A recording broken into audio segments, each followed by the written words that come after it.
ഒരു മരിച്ച വല്യുമ്മാന്റെ മയ്യത്തിന്റെ തലക്കും ഭാഗത്ത് നിന്ന് മക്കള് പ്രശ്നങ്ങൾ ഉണ്ടാക്കാൻ തുടങ്ങി. കാരണം അന്വേഷിച്ചപ്പോ ആ ഉമ്മാന്റെ അക്കൗണ്ടിലുള്ള 85,000 രൂപ മൂത്ത മകന്റെ ഭാര്യ എടുത്തു എന്ന കാരണത്തിന്റെ പേരിൽ മയ്യത്ത് പോലും അവഗണിക്കപ്പെട്ടിട്ടുണ്ട് എങ്കിൽ, രക്ഷിതാക്കളെ, കുടുംബങ്ങളെ, സമ്പാദിച്ച സമ്പത്തുകൾ നിങ്ങളുടെ ശ്വാസം നിലയ്ക്കുന്നത് വരെ മാത്രമേ നിങ്ങൾക്കുണ്ട് എന്ന് അവകാശപ്പെടാനുള്ളൂ. നിങ്ങളുടെ ശ്വാസം നിലച്ചാൽ മക്കളും കുടുംബക്കാരും വീതിച്ചെടുക്കുന്ന ദുനിയാവിലെ ഒരു അലങ്കാരം മാത്രമാണ് നിങ്ങളുടെ സമ്പത്ത്. അൽമാലു വൽബനൂന സീനത്തുൽ ഹയാത്തി ദുനിയ. ആ സമ്പത്തും നിങ്ങളെ ഖബറിന്റെ അരികിൽ നിന്നും മടങ്ങിപ്പോരും. വയബ്ഖാ വാഹിദുൻ, ഒന്ന് മാത്രമേ നിങ്ങളുടെ കൂടെയുണ്ടാകൂ. അമലുഹു, നിങ്ങൾ ചെയ്ത കർമ്മങ്ങൾ, നിങ്ങൾ ജീവിതത്തിൽ പകർത്തിയ സൽക്കർമ്മങ്ങൾ. ഒരാളുടെ മുഖത്തേക്ക് നോക്കി പുഞ്ചിരിച്ചപ്പോ നിങ്ങൾക്ക് ആ പുഞ്ചിരി പോലും സ്വതക്കയായി അള്ളാഹുവിന്റെ അടുത്ത് രേഖപ്പെടുത്തപ്പെട്ടിട്ടുണ്ടെങ്കിൽ അതേ നമുക്ക് ബാക്കിയാവുന്നുള്ളൂ. അതുകൊണ്ട് ഈ ലോകത്തേക്ക് നിയോഗിക്കപ്പെട്ട മനുഷ്യനെ പറ്റി അല്ലാഹു തആല പറഞ്ഞൊരു വാക്കുണ്ട്, ഇന്നൽ ഇൻസാന ലിറബ്ബിഹി ലകനൂദ്. തീർച്ചയായും മനുഷ്യൻ തന്റെ രക്ഷിതാവിനോട് നന്ദി കെട്ടവനാ. കുടിക്കാൻ വെള്ളവും ശ്വസിക്കാൻ വായുവും ഈ ലോകമെന്ന മഹാപ്രപഞ്ചവും അവർ വിധാനിച്ച് ഒരുക്കി തന്ന റബ്ബിന്റെ മുൻപിൽ, ആ റബ്ബിന്റെ അരികിലേക്കുള്ള യാത്രയിൽ സമ്പാദ്യങ്ങൾ എടുക്കാൻ മറന്നുപോയവർ, അള്ള കാണിച്ചു തന്ന വഴി തെരഞ്ഞെടുക്കുന്നിടത്ത് പരാജയപ്പെട്ടു പോയവർ, ആ വഴിയെ തൊട്ടുപോലും അല്ലാഹു തആല ഓർമ്മപ്പെടുത്തി, ഇന്നാ ഹദൈനാഹു സബീല ഇമ്മാ ശാകിറൻ വ ഇമ്മാ കഫൂറ. അല്ലാഹുവിന്റെ ദുനിയാവിൽ ജീവിക്കുമ്പോ ഒന്നുകിൽ നന്ദിയുള്ളവനാകണം, അല്ലെങ്കിൽ നന്ദി കെട്ടവനാകണം. രണ്ടിന്റെയും നടുവിലില്ല, രണ്ടും കെട്ടൊരു ജീവിതമില്ല. ഞാൻ എന്റെ റബ്ബ് തീരുമാനിച്ച സൃഷ്ടിയാണെങ്കിൽ, എനിക്ക് എന്റെ റബ്ബ് ജീവൻ തന്നിട്ടുണ്ടെങ്കിൽ, എന്റെ റബ്ബിന്റെ അരികിലേക്കുള്ള ഒരു മടക്കമാണ് എന്റെ യാത്രയെങ്കിൽ, ആ റബ്ബിന്റെ മുൻപിൽ എനിക്ക് നന്ദിയുള്ള അടിമയാകണം. അതിനെന്തു വേണം? എന്റെ കർമ്മങ്ങൾ നന്നാക്കണം, എന്റെ അമലുകൾക്ക് ഭംഗിയുണ്ടാവണം. ശുദ്ധ ഖുർആനിലൂടെ റബ്ബ് പഠിപ്പിച്ചല്ലോ, ഫവൈലുൽ ലിൽ മുസല്ലീൻ, നമസ്കരിക്കുന്നവർക്ക് നാശം. എന്തേ കാരണം? നെറ്റി നിലത്ത് പതിയാത്തതിന്റെ പേരിലല്ല, കൈവിരലുകൾ നിലത്ത് പതിച്ചു വെക്കാത്തതിന്റെ പേരിലല്ല, കാൽമുട്ടുകൾ പതിച്ചു വെക്കാത്തതിന്റെ പേരിലല്ല, വുദുവില്ലാത്തതിന്റെ പേരിലല്ല. എന്നിട്ട് അല്ലാഹു ഏറ്റെടുത്തു പറഞ്ഞു, ആളുകളെ കാണിക്കാൻ വേണ്ടി ചെയ്തവൻ, ലോകമാന്യതയ്ക്ക് വേണ്ടി ചെയ്തവൻ, ഞാൻ അത്യാവശ്യം ദീനിയാണെന്നും നാട്ടുകാർക്ക് മുൻപിൽ പേരെടുക്കാനും സ്ഥാനത്തിനും വേണ്ടി ആൾക്കാരെ മുൻപിൽ വേഷം കെട്ടിയവനാണെങ്കിൽ, ഇന്ന മിമ്മാ അഖാഫു അലൈക്കും മിൻ ബഅദി, എന്റെ കാലശേഷം എന്റെ ഉമ്മത്തിനെ തൊട്ട് എനിക്കൊരു പേടിയേയുള്ളൂ, അവര് ലോകമാന്യതയ്ക്ക് വേണ്ടി ഇസ്ലാമിന്റെ അമലുകൾ നെഞ്ചോട് ചേർക്കും. ഞാൻ വളർത്തുന്ന താടി എന്റെ പരലോക രക്ഷയ്ക്ക് വേണ്ടിയാണെങ്കിൽ താടി രോമങ്ങൾ എന്നെ സങ്കടപ്പെടുത്തേണ്ടതില്ല. ഞാൻ വെട്ടിയൊതുക്കുന്ന മീശ എന്റെ പരലോക രക്ഷയ്ക്ക് വേണ്ടിയാണെങ്കിൽ എന്റെ മീശയുടെ വലുപ്പം എന്നെ സങ്കടപ്പെടുത്തേണ്ടതില്ല. ഞാൻ ധരിക്കുന്ന പർദ്ദകളും, ഞാൻ ധരിക്കുന്ന സൽഫി മഫ്തകളും, ഞാൻ പോകുന്ന ഖുർആൻ ക്ലാസുകളും എന്റെ ആഹാരത്തിലെ ജയത്തിന് വേണ്ടിയാണെങ്കിൽ ആളുകളുടെ പരിഹാസം എന്നെ സങ്കടപ്പെടുത്തേണ്ടതില്ല. മരം കൊച്ചുന്ന തണുപ്പത്ത് പോലും പള്ളിക്കരികിലുള്ളവർ പുതച്ചു മൂടിക്കിടക്കുമ്പോ അള്ളാഹുവിന്റെ പരലോകം ആഗ്രഹിച്ച് ഞാൻ എന്റെ കുടുംബത്തെ കൂട്ടി പള്ളിയിൽ പോകുന്നുണ്ടെങ്കിൽ, ആരൊക്കെ മൂടിപ്പതച്ചിറങ്ങിയാലും, ആർക്കൊക്കെ സൗകര്യങ്ങൾ കിട്ടിയിട്ട് അള്ളാനെ മറന്നാലും, ഞാനത് ചെയ്യുന്നത് എന്റെ റബ്ബിന്റെ അരികിലേക്കുള്ള എന്റെ കൂലിക്ക് വേണ്ടിയാണ് എന്ന ആത്മവിശ്വാസത്തോടുകൂടി സ്വന്തം കർമ്മങ്ങളെ ചിട്ടപ്പെടുത്താൻ സാധിക്കണം. ഏത് രംഗത്തും, നമസ്കാരമാണോ, ജീവിതത്തിലെ അമലുകളാണോ, നോമ്പ് നോൽക്കലാണോ, പരിശുദ്ധ ഹജ്ജ് കർമ്മമാണോ, ഇനി പോട്ടെ ദാമ്പത്യ കുടുംബ ജീവിതത്തിലുള്ളതാണോ, ഇന്ന് ബന്ധങ്ങൾ അകന്നുകൊണ്ടിരിക്കുകയാ. കണക്ക് പറയുന്നു മക്കളിൽ പലരും. 5 മക്കളെ നോക്കിയ കണക്ക് മാതാപിതാക്കളുടെ കയ്യിലില്ലെങ്കിലും ഒരു ഉമ്മാനെ നോക്കിയ കണക്ക് മക്കൾക്ക് എളുപ്പം പറയാൻ സാധിക്കും. 2 മാസമാകുമ്പോഴേക്കും മാതാപിതാക്കളെ മടുത്തു തുടങ്ങി. 3 മാസം നോക്കിയതിന്റെ കണക്ക് ജ്യേഷ്ഠന്റെ മുൻപിൽ അവതരിപ്പിക്കാൻ മക്കള് തയ്യാറാകുന്നു.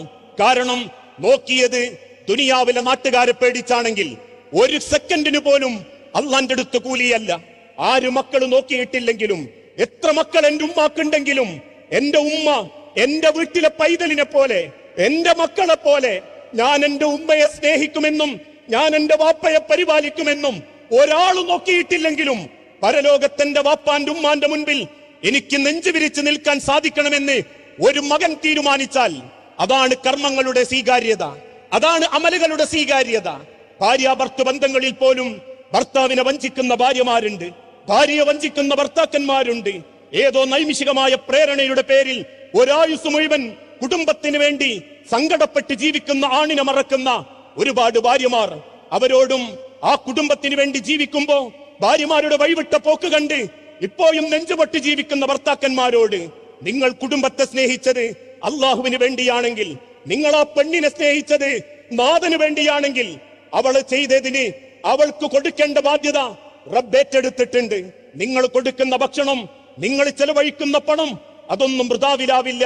ആത്മാർത്ഥമായിട്ടാണ് നീ നിന്റെ കുടുംബത്തെ സ്നേഹിച്ചതെങ്കിൽ, നിന്റെ ഭർത്താവിൽ നിന്ന് നീ ആഗ്രഹിക്കുന്ന ഒരു രീതി കിട്ടിയിട്ടില്ലെങ്കിൽ, അയാളുടെ മുൻപിൽ അയാളെ ഒന്ന് പരിഹസിക്കാനും കുറ്റപ്പെടുത്താനും അയാളെ മുൻപിൽ വിജയിക്കാനും വേണ്ടി നീ മറ്റൊരാളെ തെരഞ്ഞെടുത്താൽ അയാളെക്കാളും മോശപ്പെട്ട പെണ്ണാണ് നീ.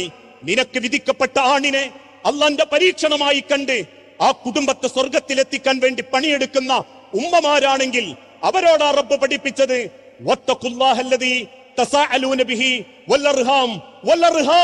ആ കുടുംബത്തെ പറ്റി അള്ള ചോദ്യം ചെയ്യും. ഇങ്ങനെ ഇടപെടുന്ന ഏത് രംഗത്തും നന്മക്ക് പ്രാധാന്യം കൊടുക്കണം. ആർത്തി പിടിച്ചോടുന്ന കാലമാ. പണമുണ്ടാക്കാൻ അരുതാലയങ്ങൾ കശാപ്പ് ശാലകളായി മാറിക്കൊണ്ടിരിക്കുന്നു.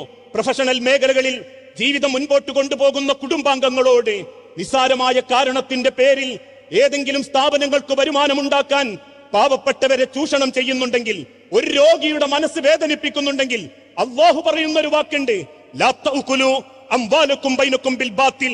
അന്യായമായി ഒരണ നിങ്ങളെ കുടുംബത്തിലേക്ക് പോകാൻ പാടില്ല. കയറിയിട്ടുണ്ടോ? നിങ്ങളെ മക്കൾ അത് തിന്നിട്ടുണ്ടോ? നിങ്ങളെ ഡിഗ്രിയിൽ അത് കയറിയിട്ടുണ്ടോ? നിങ്ങളെ മാംസത്തിൽ അത് കയറിയിട്ടുണ്ടോ? ലൻ യദ്ഖുലുൽ ജന്ന, അവർ അല്ലാഹുവിന്റെ സ്വർഗ്ഗത്തിലില്ല. കുതികാൽ വെട്ടുന്നവരും കൈക്കൂലി കൊടുക്കുന്നവരും കൊള്ളലാഭം എടുക്കുന്നവരും തയ്ച്ചു വളരട്ടെ. വമല്ലാഹു ബിഗാഫിലിൻ, അല്ലാഹു അശ്രദ്ധനല്ല. തിന്നവനും കുടിച്ചവരെയും ഛർദ്ദിപ്പിച്ച് വിചാരണ ചെയ്യുന്ന ഒരു ലോകത്തേക്കുള്ള യാത്രയാണ് ഈ ദുനിയാവെങ്കിൽ, ഇടപെടുന്ന സാമ്പത്തിക രംഗത്ത്, കുടുംബരംഗത്ത്, വിശ്വാസ രംഗത്ത്, സാമൂഹിക രംഗത്ത് ആ പടച്ച റബ്ബിന്റെ ബോധത്തോടെയാവണം ഏത് കാര്യത്തിലും നമ്മൾ ഇടപെടേണ്ടത്. എത്ര വരെ അവരനെ നോക്കി പുഞ്ചിരിക്കുന്ന പുഞ്ചിരി എനിക്ക് തിരിച്ചു കിട്ടണമെന്ന് ആഗ്രഹിക്കാത്ത നിലക്ക്, എനിക്ക് വായ്പ കിട്ടണമെന്ന് ആഗ്രഹിക്കാത്ത നിലക്ക്, ഞാൻ ലിഫ്റ്റ് കൊടുക്കുന്നത് എനിക്ക് എന്റെ നേട്ടമുണ്ടാക്കണം എന്ന് ചിന്തിക്കാത്ത നിലക്ക്, അവരനെ നോക്കി ചിരിക്കുന്ന ചിരിക്ക് പോലും അള്ളാന്റെ അടുത്ത് കൂലിയുണ്ടെങ്കിൽ മനസ്സ് തുറന്ന് നാഥനെ ചിന്തിച്ച് നാഥനിലേക്ക് മടങ്ങാനാവണം. ഒരണുമണി തൂക്കം നിങ്ങൾ ചെയ്തിട്ടുണ്ടോ? അള്ളാഹു തരും. ഇവിടെ കിട്ടിക്കൊള്ളണമെന്നില്ല. ഇവിടെ നല്ലത് ചെയ്തവന് പൂമാലകൾ കിട്ടിയിട്ടില്ല. നന്മകൾ പ്രവർത്തിച്ചവർക്ക് ചീമുട്ടകളെ കിട്ടിയിട്ടുള്ളൂ, ആക്ഷേപിക്കപ്പെട്ടിട്ടേയുള്ളൂ.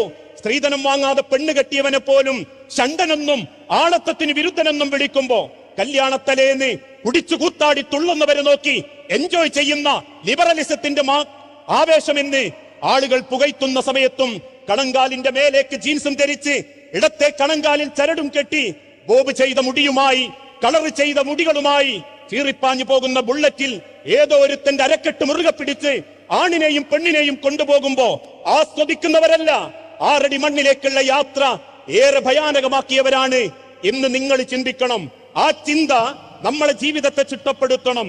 എന്റെ യാത്ര ഖബറിലേക്കാണെങ്കിൽ, എന്റെ മടക്കം റബ്ബിന്റെ അടുത്തേക്കാണെങ്കിൽ, എന്റെ അവസാനത്തെ ശ്വാസം പുഞ്ചിരിയോടെ വേണം. നെറ്റിത്തടത്തിലെ വിയർപ്പുമായി പുഞ്ചിരിക്കുന്ന മുഖവുമായി കോടാനുകോടി മലക്കുകളുടെ സാന്നിധ്യത്തിൽ എന്റെ സൃഷ്ടാവിന്റെ മുൻപിൽ ഒരായുസ് കൊണ്ട് കാണിച്ചു കൊടുത്ത ജീവിതത്തിന്റെ പവിത്രത ബോധ്യപ്പെടുത്തി കൊടുക്കാനാണ് എന്റെ ജീവൻ എന്ന തിരിച്ചറിവാണ് മനുഷ്യരെ നമ്മൾ ഇന്ന് നേടേണ്ടത്. അതാണ് ഈ സെഷൻ കൊണ്ട് ഉദ്ദേശിക്കുന്നതും. നിങ്ങളുടെ സമ്പാദ്യം അത് മാത്രമേ നിങ്ങൾക്ക് ഉപകാരപ്പെടൂ. ആ സമ്പാദ്യം ദുനിയാവിലെ സമ്പത്ത് മാത്രമായി പോയാൽ ആഹാരം കറുത്തുപോകും, കറുത്തുപോകും, പാരത്രിക ലോകത്ത് അപമാനിക്കപ്പെടും. സമ്പത്തുകൾക്കോ സ്ഥാനങ്ങൾക്കോ സൗന്ദര്യങ്ങൾക്കോ ഒരു പദവിയും കൽപ്പിക്കാത്ത റബ്ബിന്റെ മഹ്ശറയിൽ എനിക്ക് എന്റെ റബ്ബിന്റെ പുഞ്ചിരിച്ച മുഖം കാണണമെങ്കിൽ എനിക്ക് ആവശ്യമുണ്ട്, എനിക്ക് വേണം എന്റേതായ ഡീഡുകൾ, എന്റേതായ കർമ്മങ്ങൾ, എന്റേതായ അമലുകൾ. ആ അമലുകൾക്ക് തുടക്കം കുറിക്കാനാവട്ടെ ഈ ഒരു പ്രൊഫഷൽ എന്നോർമ്മപ്പെടുത്തി എന്റെ വാക്കുകൾക്ക് ഞാൻ വിരാമം കുറിക്കുന്നു. വസല്ലല്ലാഹു അലാ നബീന. അസ്സലാമു അലൈക്കും.